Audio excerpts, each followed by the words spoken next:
অনেকেই প্রশ্ন করেছেন যে ম্যাম, হস্তমৈথুন করলে শুধু ক্ষতি হয়, এর উপকারিতা কি নেই? তো আসলে আজকের প্রশ্নগুলো আমার অনেক ভালো লেগেছে। এটাও আনকমন একটা প্রশ্ন। হস্তমৈথুন প্রথমেই বলবো ইসলামের দৃষ্টিতে সম্পূর্ণ নিষিদ্ধ। দেশের এবং প্রবাসের ভাই বোনদের প্রতি সালাম। আসসালামু আলাইকুম। আমি প্রভাষক ডাক্তার রিক্তা পারভিন, হোমিওপ্যাথি এবং আয়ুর্বেদিক চিকিৎসক। চেম্বার সেবা হোমিও কমপ্লেক্স অ্যান্ড সেবা ডিজিটাল ল্যাব, উপজেলা মডেল মসজিদের পূর্ব পাশে, শিমুলিয়া, মাগুরা। অনেকেই প্রশ্ন করেছেন যে ম্যাম, হস্তমৈথুন করলে শুধু ক্ষতি হয়, এর উপকারিতা কি নেই?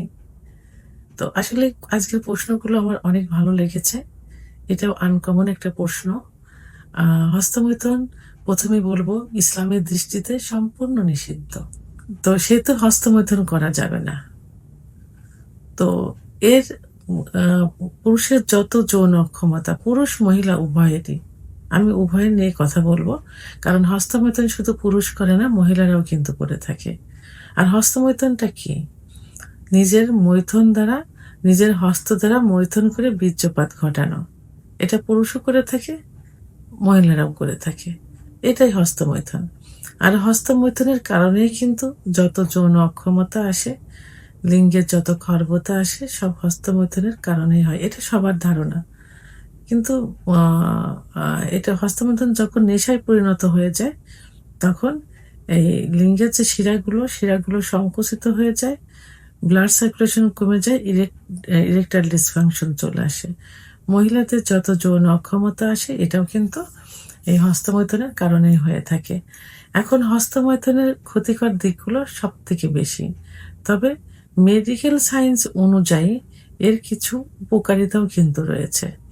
উপকারিতার মধ্যে প্রথম সেটা হলো মানসিক চাপ এবং টেনশন কমায়।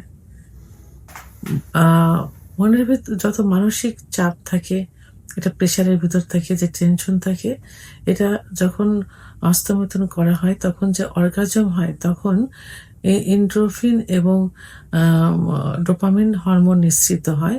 এতে মন ভালো থাকে এবং শরীরের যে রাগ থাকে, রাগান্বিত একটা ভাব থাকে, রাগান্বিত ভাবটা কিন্তু কমে যায়। দ্বিতীয়ত, ঘুম ভালো হয়। হস্তমৈথুন করলে ঘুম ভালো হয়, স্নায়ু শীতল হয়, অস্থিরতা কমে যায় এবং যৌন সচেতনতা বাড়ে। নিজের শরীর এবং যৌন প্রতিক্রিয়া সম্পর্কে ধারণা সৃষ্টি হয়। যৌন উত্তেজনা নিরাপদে নিয়ে আসে।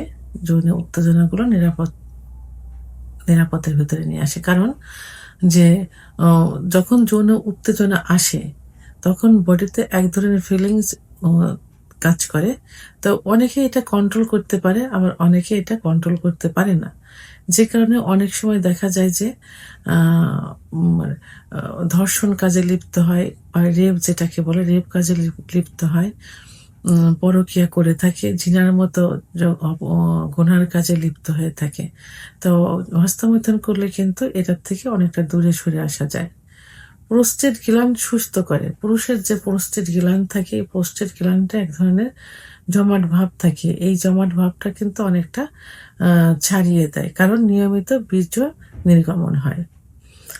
মানসিক মহিলাদের যে মাসিকের যে ব্যথা থাকে, অর্থাৎ ডিসমেনোরিয়া, অর্থাৎ বাধকের সমস্যা যেটাকে বলে, যে সমস্যা থাকে, এই সমস্যাটা কিন্তু অনেক সময় হস্তমৈথুনের কারণে এটা ঠিক হয়ে যায়। কারণ অনেক মহিলারা স্বামী দূরে থাকে, আবার অনেকে অবিবাহিত থাকে। অর্থাৎ যৌন মিলন করার, বৈধভাবে যৌন মিলন করার কোনো পথ যেখানে থাকে না, সেখানে কিন্তু এটা করলে এই সময় মানে এই ডিসমেনোরিয়ার সমস্যাটা সমাধান হয়ে যায়। তো এখন তবে সবসময় একটা মনে রাখতে হবে যে এটা যেন নেশায় পরিণত না হয়ে যায়। মাসে আপনারা ১ থেকে ২ বার, সর্বোচ্চ ৩ দিন মাসে হস্তমৈথুন করতে পারেন।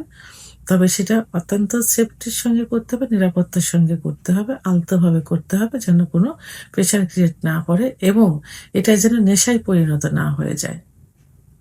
ভিডিওটি সম্পর্কে যদি কোনো মতামত থেকে থাকে অবশ্যই কমেন্টসের মাধ্যমে জানাবেন। আর ভিডিওটি ভালো লাগলে লাইক, কমেন্ট, সাবস্ক্রাইব করে আমার সঙ্গে থাকুন। আল্লাহ হাফেজ।